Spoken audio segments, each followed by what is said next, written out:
C'est aujourd'hui qu'il faut foncer. Voilà. Aujourd'hui, on est là pour échanger, discuter. On est là pour goûter aussi les réflexions. Mais après, il faut foncer. Si on dit qu'aujourd'hui c'est foutu, ben qu'est-ce qu'on fout là?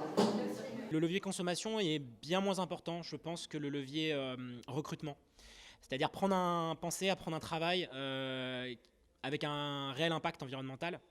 Parce on peut mentir à des clients, on ne peut pas mentir à ses employés. C'est un gros levier dans des entreprises très polluantes telles que Total et Nestlé, qui ont une vraie crise de recrutement. On n'arrivera pas à changer, à sauver la planète et sauver le climat avec la même méthode de pensée économique qu'on a actuellement. Il faut changer les carcans habituels de fonctionnement, il faut sortir du capitalisme et du libéralisme, qui sont les outils qui nous ont amenés à la situation actuelle et qui continuent à nous emmener vers une catastrophe encore plus importante. Si chacun, à notre échelle, on s'y met, ça finit par faire de grands mouvements qui auront de l'impact. Prenons le temps de réfléchir à ce qui nous habite vraiment, quels sont nos besoins. Il y a plein de choses futiles dans la vie aujourd'hui qu'on nous matraque via la publicité, qui sont en fait des choses dont on n'a pas besoin. Donc essayons de s'affranchir de ça, cultiver son esprit critique en étant curieux, en lisant et en étant ouvert.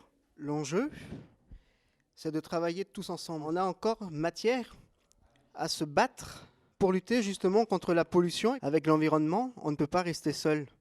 On a besoin de travailler tous ensemble et de construire demain ensemble, car demain, c'est chacune et chacun d'entre nous. Si on est individuel et qu'on on n'avance pas ensemble dans le sujet du développement durable, forcément, le développement durable ne va pas avancer. Et c'est tous ensemble qu'on arrivera à atteindre ces objectifs pour pouvoir perdurer sur Terre et éviter de détruire notre planète. On voit beaucoup de manifestations aujourd'hui, que ce soit en France ou dans le monde. Et le groupe Parole de Jeunes aujourd'hui, c'est une opportunité pour tous de pouvoir partager. Et je trouve ça courageux de la part des jeunes de monter ce genre de projet, parce qu'aujourd'hui, on a besoin que ça vienne de tous. Le rôle de la jeunesse, il est là aussi, c'est de sensibiliser énormément, ne serait-ce que les plus petits, mais aussi les plus grands, pour ceux qui n'ont peut-être pas conscience tout simplement, et c'est à nous de faire passer ce message-là. Si on prend un fast-food, ne pas jeter ses déchets dans la nature même. Faire attention, qu'est-ce qu'on met sur la plage, qu'est-ce qu'on envoie avec nous. Faire attention au plastique, aux bouteilles. Réduire, même voire arrêter la surconsommation. Parce que dès qu'on a par exemple un iPhone ou un téléphone et qu'il y a un nouveau qui sort, on est obligé de l'acheter.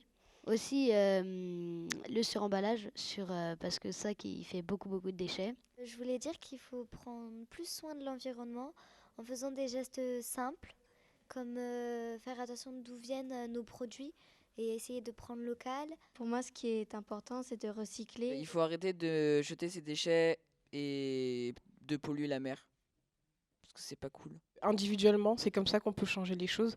C'est par des petites actions comme consommer local, privilégier des circuits courts, éviter aussi le suremballage. Mon message, c'est vraiment que les gens s'intéressent aussi aux méthodes alternatives et qu'on arrête de se trouver des excuses. Si nous, on fait rien en tant qu'individu, c'est pas les autres qui vont le faire. On est des petites fourmis.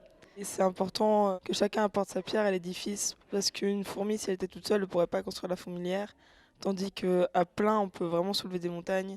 Et c'est important qu'on soit tous là et qu'on fasse chacun des actions à son échelle. Les actions qui commencent à se mettre en place chez les jeunes, les marches sur le climat, toutes ces petites choses-là, c'est des petits débuts. Il faut qu'on continue comme ça pour que les choses commencent à changer. Et ça devient urgent, parce que sinon, d'ici quelques années, quelques dizaines d'années, ça va être de pire en pire. Et puis, c'est notre avenir quand même. Et ce que je voudrais dire aussi, c'est que en 2050, si on se projette, parce que c'est intéressant de se projeter en 2050, moi je me rappelle quand j'avais votre âge, on disait, et ce sera comment en 2050 ?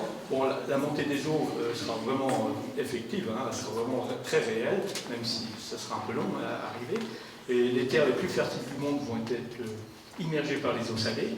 Donc les terres les plus fertiles qui produisent du riz et qui participent à l'alimentation des humains dans beaucoup de pays, on va avoir des difficultés. Donc heureusement que l'océan est là, c'est que peut-être que les terres fertiles vont disparaître sur les eaux marines, mais l'océan sera toujours là. Et si on protège le plancton, on protégera les protéines de demain. Et il ne faudra pas attendre 2050 pour se dire, qu'est-ce qu'on fait pour le plancton ? Non, c'est aujourd'hui qu'on doit déjà agir. Et on sait les raisons des dérives ou des disparitions de certaines espèces de plancton. On parle souvent de l'éléphant, de la baleine ou de l'ours blanc, et on a raison d'en parler, mais on parle très rarement de ce qui est invisible et pourtant qui fera la vie de demain.